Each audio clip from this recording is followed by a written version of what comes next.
The streets of Manila were always alive with noise, the buzzing of tricycles, the chatter of vendors, the laughter of children playing barefoot in the alleys. For Ana Lopez, it was home, but it was also a reminder of the life she wanted to change. At 25, Ana carried the weight of her family's future on her shoulders. Her father had fallen ill years earlier, leaving her mother to take odd jobs to keep food on the table. Her younger siblings still needed school fees, clothes, and hope. Ana dreamed of being the one to give them that hope. So when the opportunity came to work in Dubai, she didn't hesitate. Everyone spoke of the city as a land of glittering opportunity, a place where skyscrapers pierced the sky and fortunes were made overnight. To her, Dubai was more than a city. It was a chance to rewrite her family's story. The process hadn't been easy. Endless paperwork, medical clearances, interviews with agencies that treated her like a number instead of a person. Still, Ana pressed forward, her eyes fixed on the prize. The day she received her visa, she cried. It felt like winning the lottery. Her first impression of Dubai was overwhelming. The airport itself looked like something from another world. Marble floors gleaming beneath chandeliers, travelers rushing past in designer clothes, and the hum of countless languages blending together. She was assigned work in a luxury retail shop inside one of the city's mega malls. Every day, she stood behind spotless counters, arranging perfumes and handbags that cost more than what her family earned in a year. She wore a crisp uniform, smiled at wealthy customers, and greeted them with practiced politeness. But beneath her professional mask, Ana was wide-eyed. The mall was its own universe.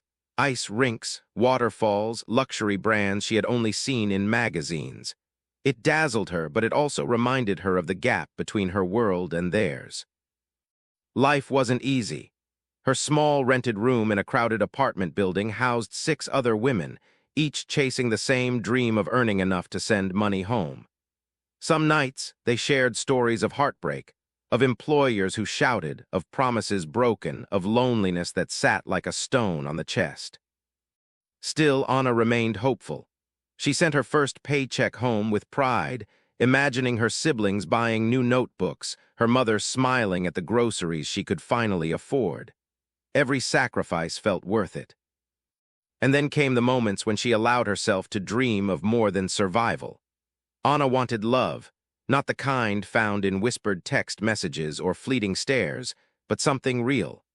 Someone who saw her not just as a worker in a uniform, but as a woman with hopes and a future. Her friends teased her about her romantic heart. Be careful, they warned. Men here, they only want one thing.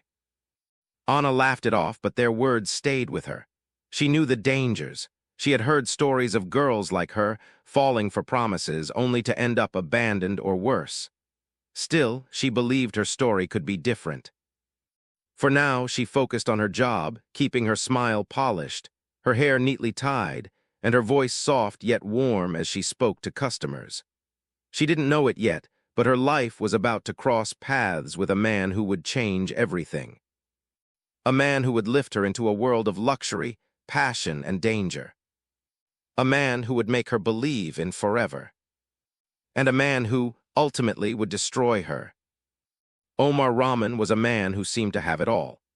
At 38, he was already one of Dubai's most prominent real estate developers, his name tied to half a dozen luxury projects that dotted the skyline.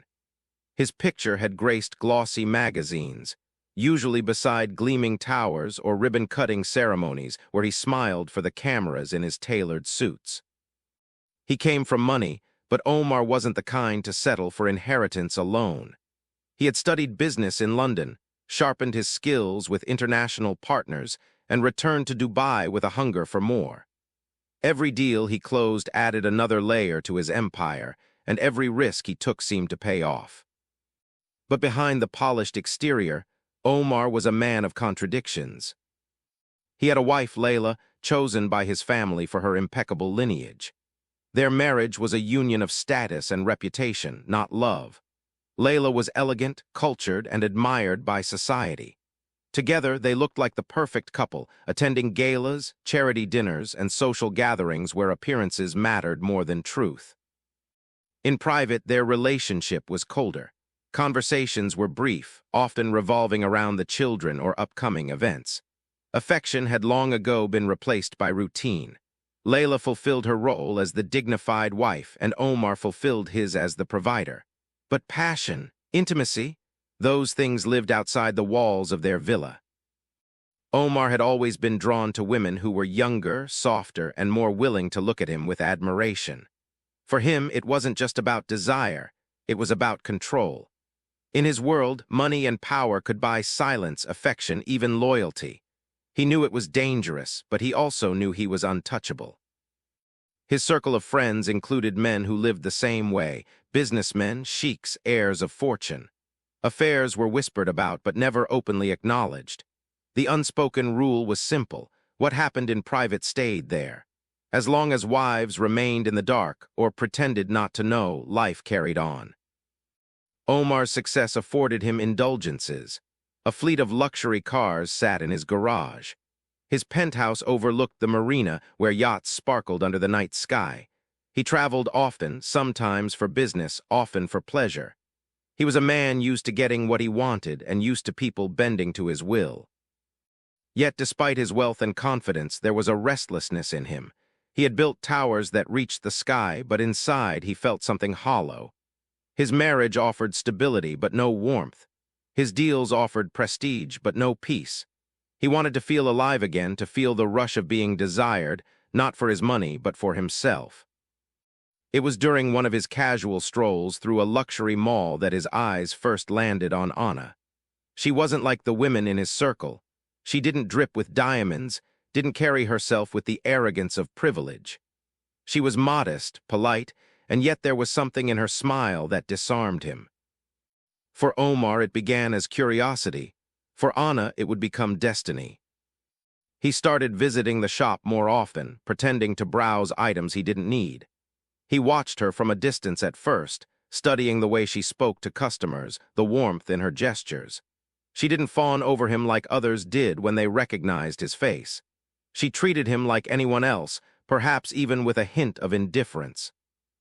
That indifference only fueled his pursuit. Omar Rahman was a man who thrived on conquest. And now he had found someone he wanted, not because society expected it, not because his reputation demanded it, but because she made him feel something real. What began as glances across a counter would soon unravel into a dangerous secret that neither of them could contain. Anna adjusted the perfume bottles on the glass counter, her hands moving with practiced precision. The afternoon rush had passed, leaving the store quieter, its soft background music filling the silence. She was tired, but she never let it show. Her smile had to be ready for the next customer. That was when he walked in again. She had noticed him before, the tall man with the commanding presence. He didn't carry himself like the usual customers who strolled in aimlessly. He walked with purpose, his every step confident, as though the mall itself belonged to him. Today, he wore a charcoal suit, crisp and tailored, the kind that screamed wealth without trying.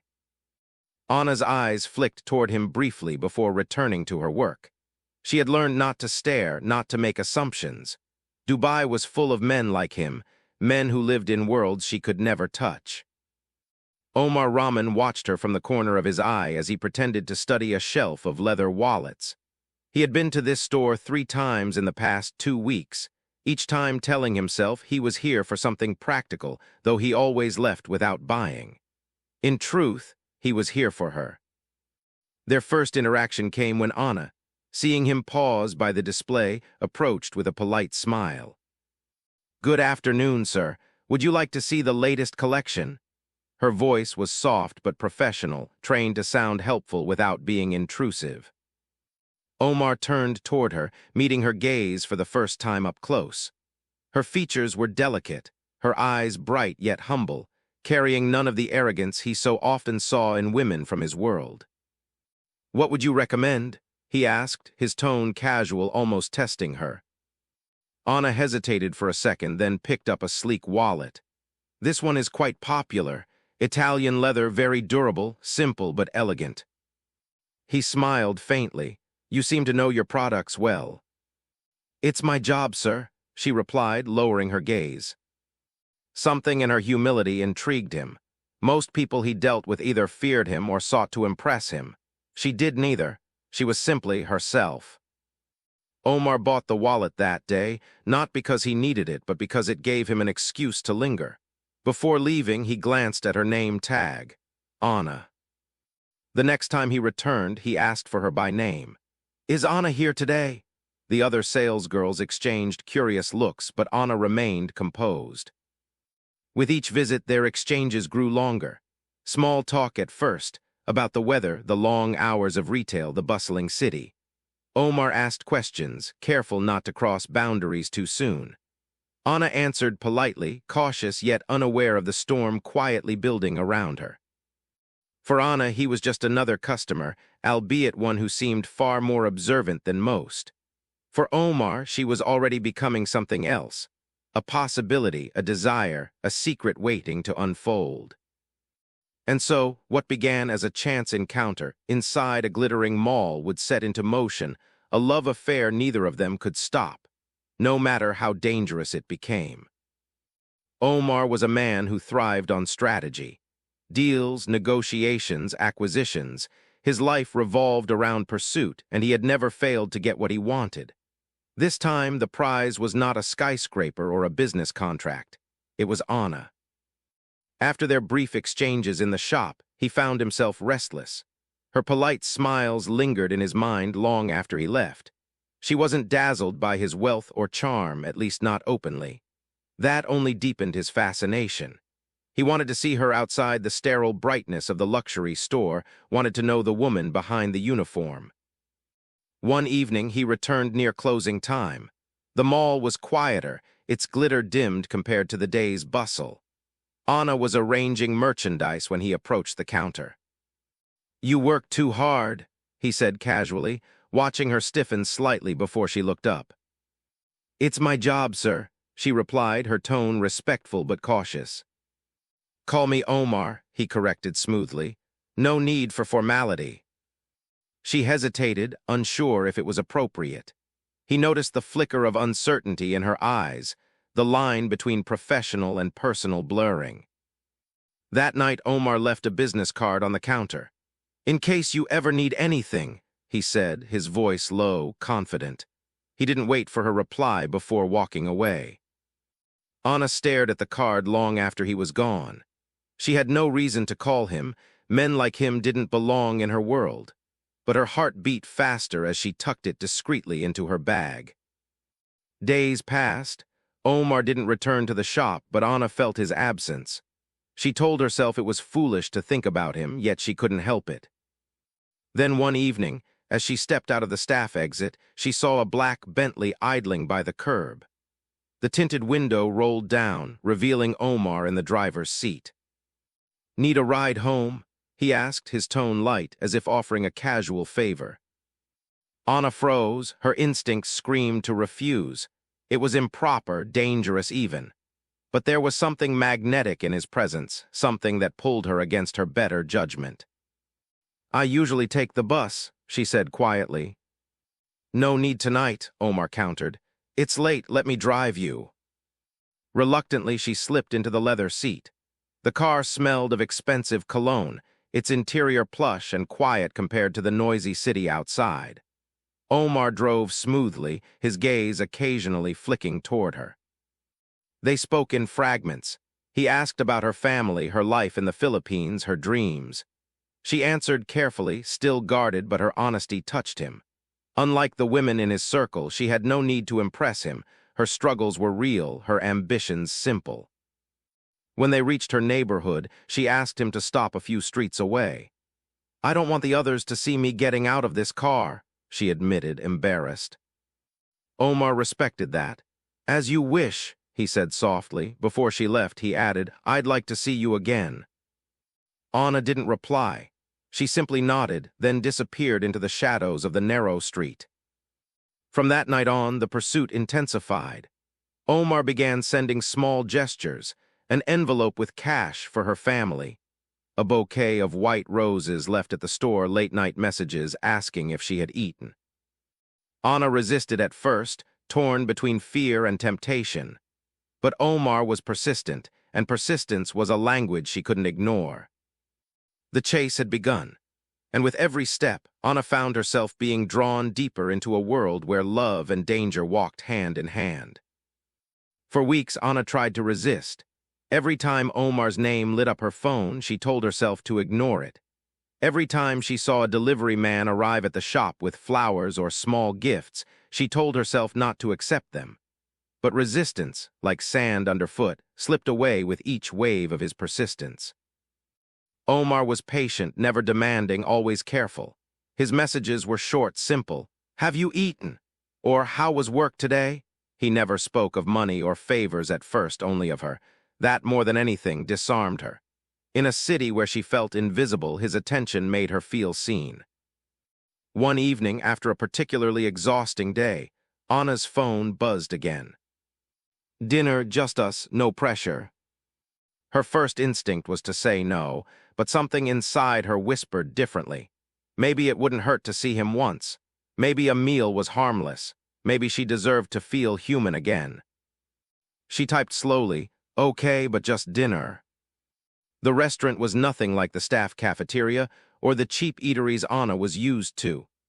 It was perched on the 52nd floor of a glass tower, overlooking Dubai's glittering skyline.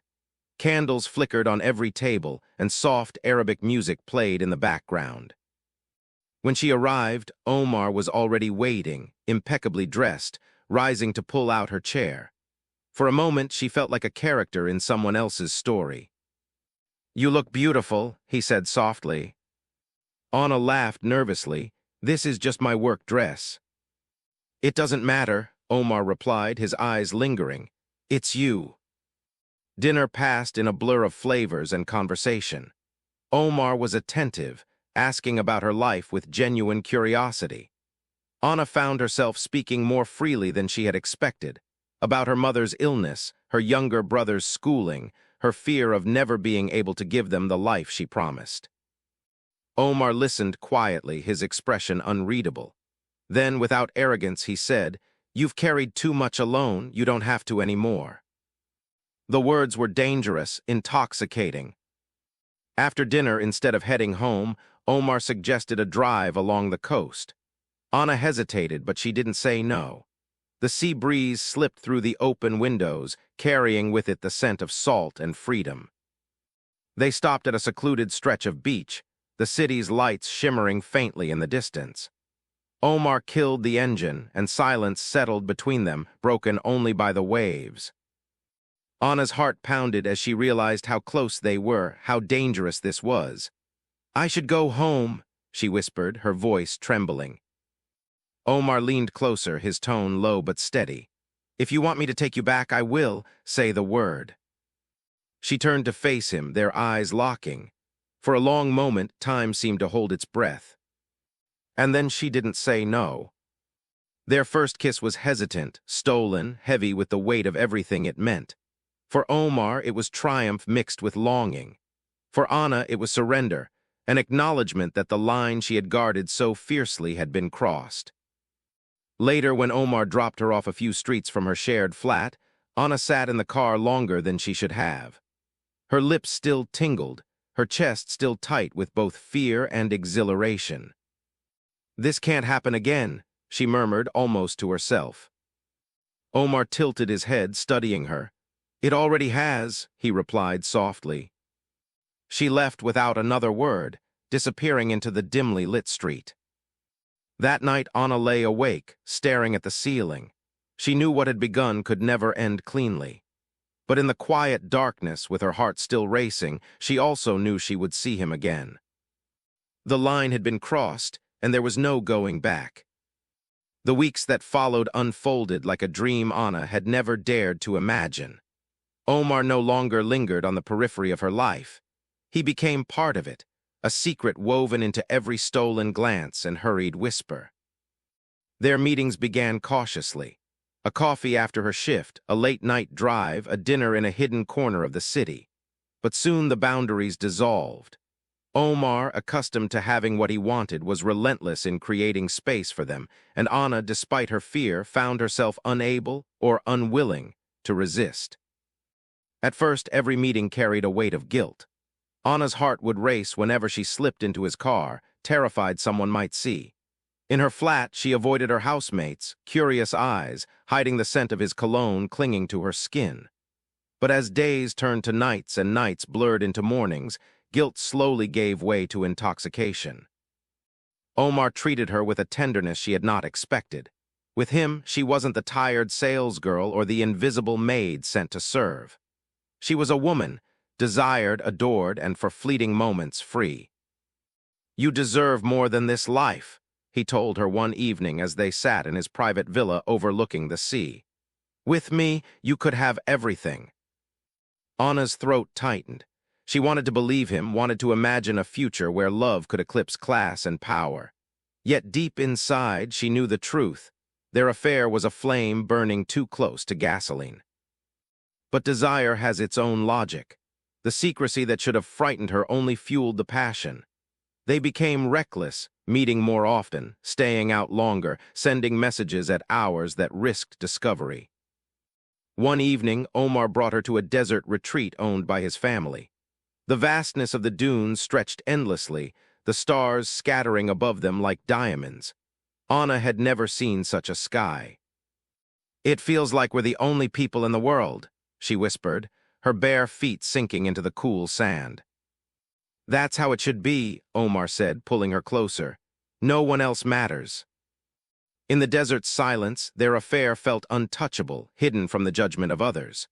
But even as Anna leaned into him, her thoughts flickered to reality.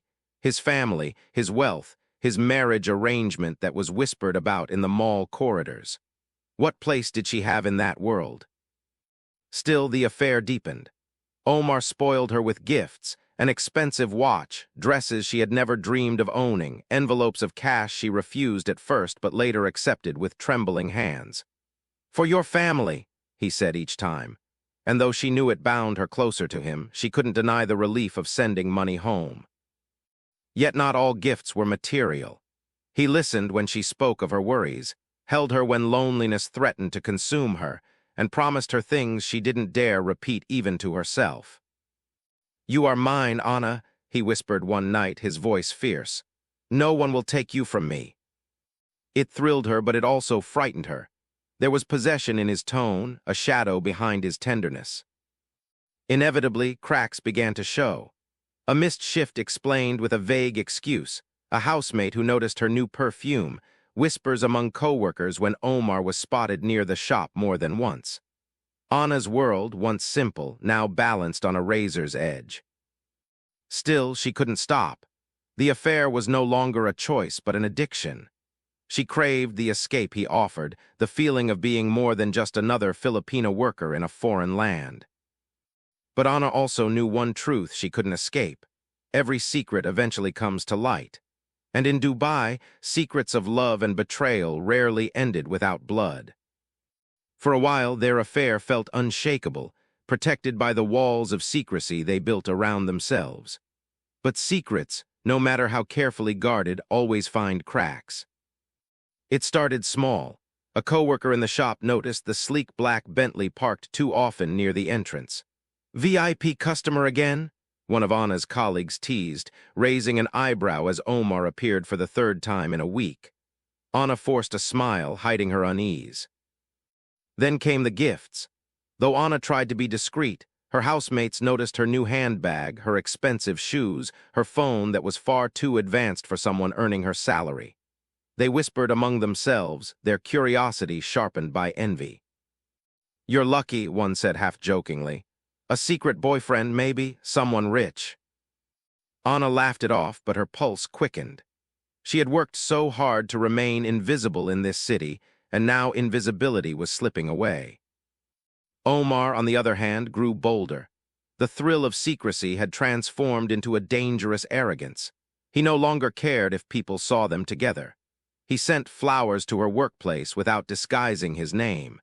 He called her during her shifts, ignoring the risk of someone overhearing. One night, when she hesitated to meet him, afraid of being noticed, he snapped. "Why are you so afraid?" he demanded. "Do you think I care what people say?" Anna's voice trembled. "It's not just about people, if your family, if your father finds out." Omar's jaw tightened. "They won't, and even if they do, no one can stop me." His words should have reassured her, but instead they chilled her. For the first time, she glimpsed the darker edge of his confidence, a recklessness that ignored the consequences. The first real crack appeared one evening when Omar dropped her off near her flat. He usually stopped several streets away, but that night, he pulled right up to the building, insisting it was late and unsafe for her to walk alone. From the balcony above, one of Anna's housemates spotted the car, its luxury impossible to miss, and the figure of the man inside. The gossip spread quickly among the household, then beyond.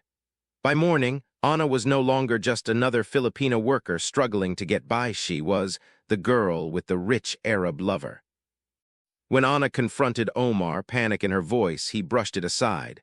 "Let them talk. Their words mean nothing."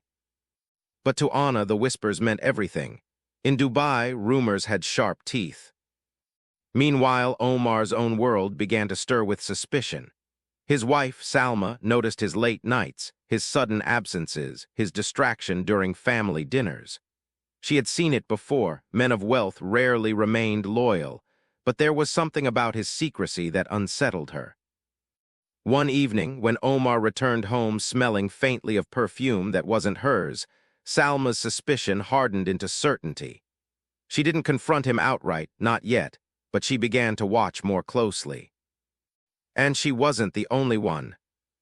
Omar's cousin, who managed parts of the family business, noticed the unaccounted withdrawals of cash, the unexplained trips to the desert villa.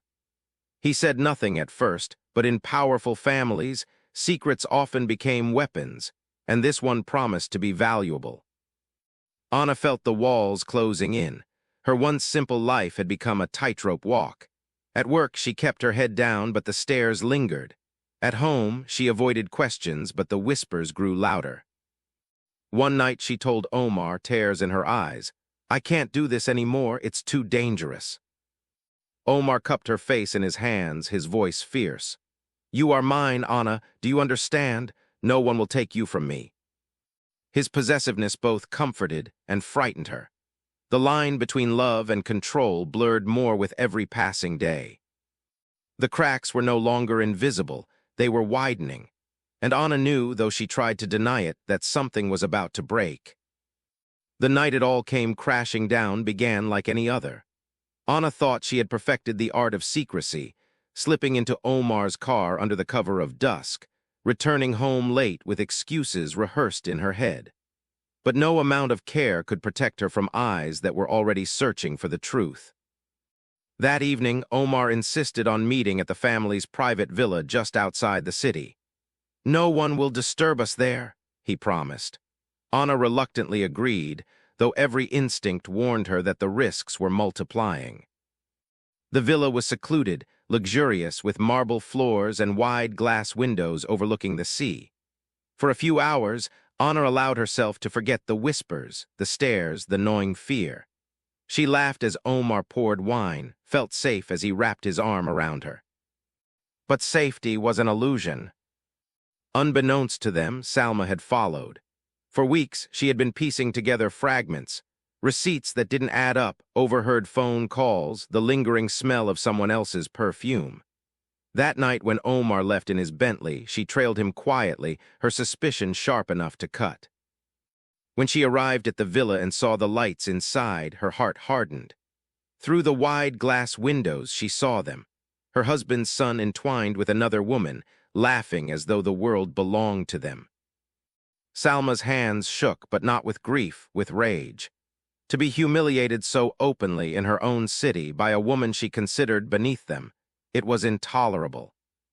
She took photos, evidence, proof that could not be denied, and then with cold resolve she turned away. Meanwhile, Anna felt the first sting of unease. As Omar kissed her good night, she caught a glimpse of something outside, a shadow, a movement. She pulled back, her breath hitching. Someone's there, she whispered. Omar checked, but the driveway was empty, the night silent. He dismissed her fear with a chuckle. You're just nervous, no one knows. But Anna couldn't shake the feeling that someone had seen, that the fragile world they had built was about to collapse. The collapse came swiftly. 2 days later, Omar was summoned to his father's study. The sheik sat in silence, a series of photographs spread across the desk. Omar's blood ran cold as he recognized himself, his arms around Anna, his lips pressed to hers, their intimacy captured in merciless detail. "Explain," the sheik demanded, his voice like steel. Omar tried to argue to claim love, but his father's fury drowned him out. "You have disgraced this family, with a maid, a foreigner. Do you understand what you've done?" The sheik's words weren't just anger, they were threat. In their world, honor outweighed everything, even blood. That night, Omar stormed into Anna's workplace, his eyes wild. He pulled her aside, ignoring the startled looks of her coworkers. "They know," he whispered harshly. "My father, my wife, everyone." Anna's face drained of color. "Omar, what will happen?" "I'll protect you," he vowed, "no matter what it takes." But even as he said it, fear shadowed his eyes. For the first time, Anna saw the limits of his power. He wasn't untouchable, and if he wasn't, then neither was she. The discovery spread like wildfire within the family's circles. Servants whispered, relatives gossiped, and soon the entire household knew. Anna's name was spat like poison, her identity reduced to a scandal, a stain. For Anna, every step in the mall, every glance from her housemates, became unbearable. The city that once offered her anonymity now turned its full weight of judgment upon her. The secret was no longer theirs. It belonged to everyone. And in Dubai, secrets like this rarely ended without blood. After the discovery, Anna's world unraveled with terrifying speed. The whispers at the mall grew sharper, her housemates' stares more suspicious. Everywhere she turned, it felt as though invisible eyes followed her. Omar, too, changed. Once tender and assured, now he was tense, restless, his phone constantly buzzing with calls he refused to answer. His family's fury pressed down on him like a storm. The sheik had made it clear: end the affair or face consequences that would ripple beyond scandal. But Omar refused to let go. "You're mine, Anna," he said one night, gripping her hand tightly. "I'll take you away from this place if I have to. We'll leave Dubai. No one can touch us." Anna wanted to believe him, but fear was eating her alive. "Omar, your father won't forgive this. Your wife, she hates me. I can feel it. They won't just let us leave." His silence was answer enough. The threats began quietly. A note slipped under her flat's door: "Leave him or you will disappear." A voice on the phone, muffled but cold: "You've dishonored a powerful family. Stay away or suffer the consequences." Anna tried to ignore them, but she could no longer sleep. Every shadow outside her window looked like danger. Every knock at the door made her heart race. Omar insisted she stay with him at the desert villa, claiming it was safer. For a few days, she allowed herself to hide there, clinging to him as if he were her only shield. But even there, the isolation felt ominous, as though they were being watched. One evening, as they sat on the terrace under the fading sunset, Anna whispered, "I don't want to die, Omar." He pulled her close, his jaw tight. "No one will touch you, I swear it." But promises meant little against power and vengeance. The end came suddenly.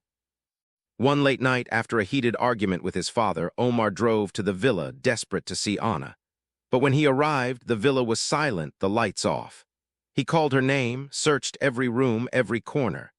Panic clawed at him as he ran into the desert, shouting into the empty night. The next morning, a local shepherd found her body half buried in the sand dunes. Her face bruised, her neck marked, her clothes torn. The desert, vast and merciless, had become her grave. The news never made the papers. The family had too much influence for that. Officially, nothing happened. No crime, no investigation. Anna simply vanished, another migrant worker who had gone missing in a foreign land. But Omar knew. He recognized the message in her death, a punishment, a warning, and a declaration of his family's power. At her funeral, held quietly by a small group of fellow Filipinas, no mention was made of Omar or the sheik's family. Her life was remembered only in whispers, her laughter, her struggles, her dreams of sending her siblings to school. Omar didn't attend. He couldn't.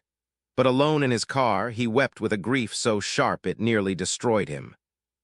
He had promised to protect her, to fight for her, but in the end, he had delivered her into the hands of those who wanted her gone.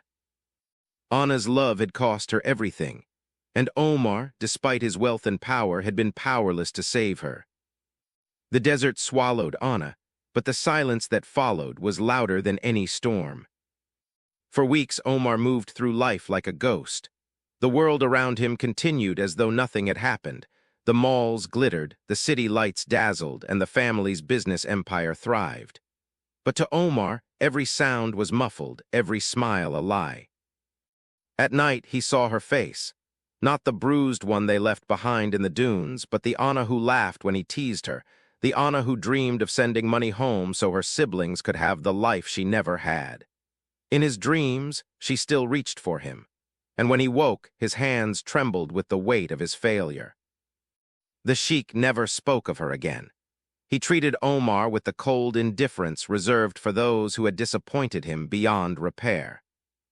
"You will marry again," his father declared one morning. "Properly this time, no scandals, no foreigners, we will restore what you have broken." Omar didn't argue. There was no point. His rebellion had been buried in the sand along with Anna. Salma, his wife, held her head high in public, her position now secured. But in private, she reminded Omar of what had been taken from him, not with words, but with a cruel satisfaction in her eyes whenever their paths crossed. She had won. Anna had lost, and Omar lived in the ruins of choices he could never undo. But Anna wasn't forgotten. Among her fellow Filipina workers, her story spread in hushed voices. "They killed her," one said. "She loved the wrong man," another whispered. "They will never admit it, but everyone knows," said a third. Her name became a warning, a reminder of the invisible lines no one was meant to cross. To fall in love with power was to invite ruin. Omar began to drink, at first quietly, then recklessly. He haunted the villa where they had once met, staring at the sea as though it might give him answers. He replayed every moment, every choice. If only he had ended things sooner. If only he had fought harder, if only. But if only could not raise the dead. One evening, as the city lights glittered in the distance, he whispered into the empty villa, "Forgive me, Anna, I couldn't save you." The silence that followed felt heavier than any curse. Years later, the city had moved on. New scandals replaced the old, new towers pierced the sky. Omar married again, fathered children, played the role expected of him. On the surface, he was whole. But inside, he remained fractured. Every time he looked at the desert, he thought of her. Every time he heard laughter that reminded him of Anna, his heart clenched. Wealth, power, family, he had all of it. But love, the only thing he had ever truly wanted, lay buried in the sands outside Dubai. For those who knew the truth, Anna's story became more than gossip. It became a ghost story whispered in workers' dorms late at night, a tale of love and death that carried both fear and longing. Some said she haunted the dunes, her spirit wandering under the moonlight, searching for justice that would never come. Others said she lived only in memory, proof of how fragile a woman's life could be when weighed against a family's honor. For Omar, she lived in the quietest corners of his heart, a love that had been forbidden, destroyed, and silenced, yet never forgotten. And so her story ended not with justice, but with remembrance. Because even in death, Anna remained unforgettable.